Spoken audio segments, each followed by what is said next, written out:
If you drive out West Capitol Street from downtown, just before you get to the zoo, you'll pass Cedar Lawn Cemetery. It was established in 1899 as Jackson's second burial ground. And something unusual about this cemetery is within it is a patch of land that belongs to the Netherlands. And buried there are 30 Dutch pilots who died while training in World War II. Now, the homeland was overrun by Germany early in the war, and the Dutch military needed a place to train, so the United States agreed to allow displaced Dutch airmen to come to America, and about 1,000 of them, some with families, were stationed in Jackson in 1942 to train at Hawkins Field. And as pilots began to die in training accidents at airfields here and elsewhere, the city of Jackson ceded a section of Cedar Lawn Cemetery to the Netherlands for a burial ground.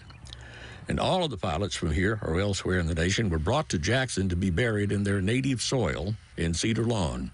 30 pilots died in training during the war. Others died in battle, and they had requested to be brought back to Jackson to be buried with their fellow pilots in Cedar Lawn. And then after the war, as the pilots who trained here and fought and then went back into civilian life began to pass away, some of them also wished to be buried with their fellow pilots back in Jackson. And even family members are buried alongside some of them.